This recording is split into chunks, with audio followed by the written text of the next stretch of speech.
Kenal dengan minuman ini? Cairan hitam pekat dengan aroma khas, berkhasiat meningkatkan kewaspadaan dan menghilangkan kantuk. Berasal dari genus Coffea, ada sekitar 120 spesies kopi di dunia. Yang paling populer adalah spesies Arabica dan Robusta. Kopi Arabica merupakan spesies kopi yang pertama dikenal sebagai minuman. Berasal dari dataran tinggi Ethiopia, spesies ini ditanam dengan ketinggian minimal 600 meter di atas permukaan laut.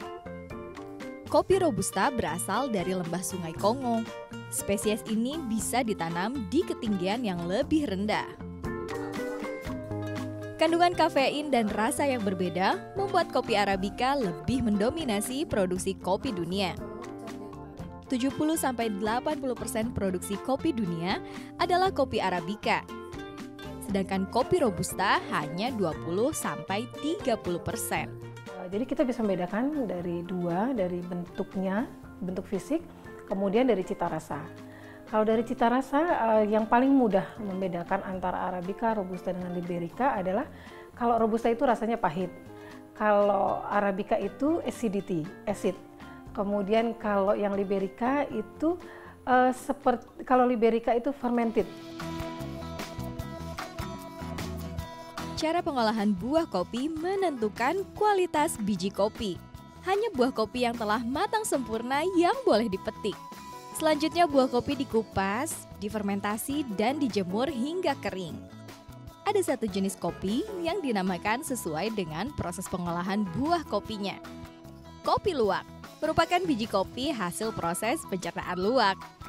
Luwak akan memilih buah kopi yang telah masak dan memakannya. Buah kopi akan terfermentasi dengan enzim perut luwak. Biji kopi yang tidak tercerna keluar bersama kotoran. Setelah dibersihkan, biji kopi luwak siap untuk dikeringkan. Biji kopi kering atau green bean merupakan komoditas utama perdagangan luar negeri. Dengan produksi 400.000 ton per tahun, kopi menempati posisi keempat komoditas ekspor utama Indonesia.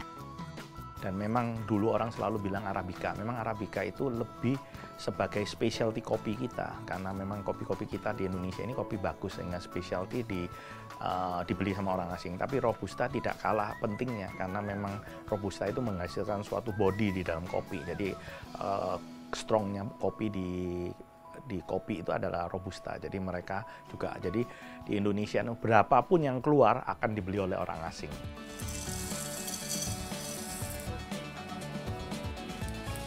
Proses selanjutnya adalah roasting atau pemanggangan. Proses roasting ini mempengaruhi rasa minuman karena mengubah biji kopi secara fisik maupun kimiawi.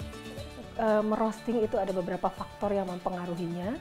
Di antaranya adalah green bean-nya itu sendiri, biji kopinya, terus kemudian faktor mesinnya, faktor si orang yang merostingnya atau tersebut dengan roaster, kemudian faktor suhu. Kalau dari green bean-nya memang itu green bean yang bagus, kualitas bagus, tentu akan menghasilkan roastingan yang bagus. Ada 4 tingkatan roasting biji kopi.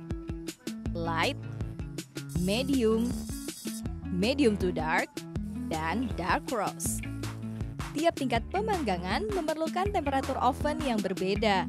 Kalau untuk suhu dan timingnya itu bergantung kepada tadi tingkatan mana yang mereka akan tuju.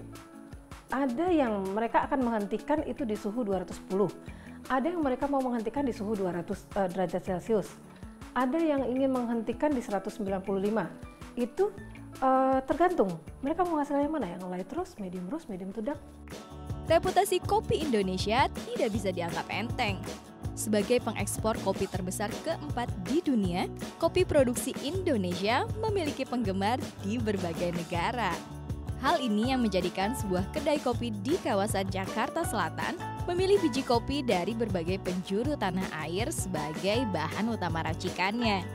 Terutama kopi Arabica ya, kopi Arabica Indonesia itu memang benar cita rasanya tinggi banget. Mulai dari kenapa kita memilih nama kopi asli Indonesia, cita rasanya yang tinggi, karena mulai dari Sumatera sampai kopi Bali itu karakternya berbeda-beda.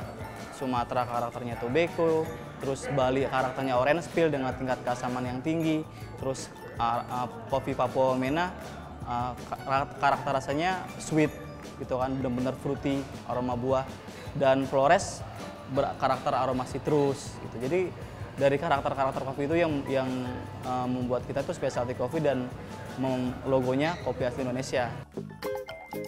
Kedai kopi ini menyediakan espresso dari biji kopi pilihan. Bagi Anda yang ingin merasakan kualitas kopi Indonesia. Espresso itu ya saripati kopi yang diekstraksi selama waktu 20-30 second. Itu yang menghasilkan rasa memang espresso kita medium acidity dengan high body.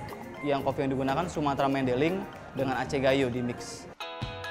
Secangkir espresso dibanderol mulai dari kisaran Rp25.000 hingga Rp50.000.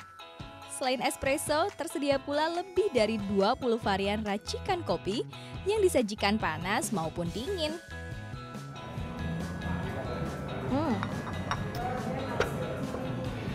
Rasa pahit kopi Arabica berpadu dengan manisnya karamel ditambah dengan sepotong roti butter ini, kombinasi yang pas untuk sekedar cemilan santai Anda.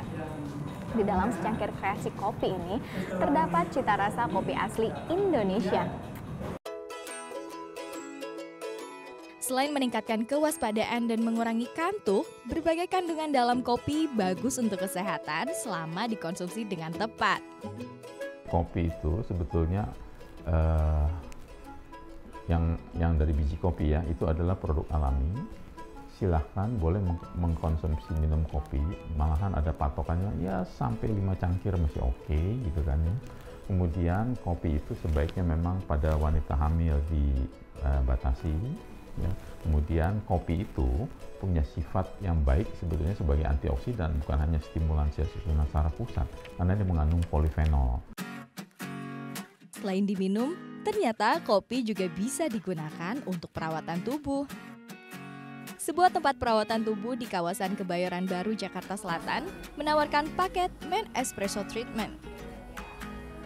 Sebuah paket yang akan memanjakan tubuh Anda dengan aroma dan khasiat kopi selama 90 menit. Men Espresso ini memang ditujukan untuk laki-laki. Kenapa? Karena baunya yang sangat kuat, kandungannya yang sangat bagus dan antioksidannya sangat tinggi, sehingga untuk laki-laki yang kondisinya jauh lebih strong dari perempuan juga bisa cover ya.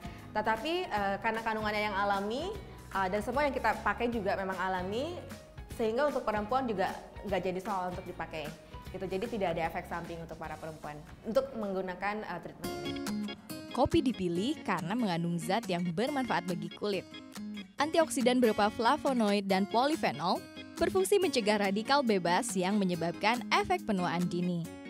Selain itu, zat dalam kopi dapat mencegah kanker kulit akibat paparan sinar ultraviolet. Saya milih treatment kopi ini karena emang untuk tubuh sendiri bikin nyaman, juga aromanya emang bikin tubuh jadi rileks, dan saya sendiri juga merupakan pecinta kopi. Perawatan tubuh atau minuman pencegah kantuk. Selama dikonsumsi dengan jumlah yang tepat, zat yang terkandung dalam kopi sangat bermanfaat bagi manusia. Windy Rahmanita, Agus Fahmi melaporkan untuk NET.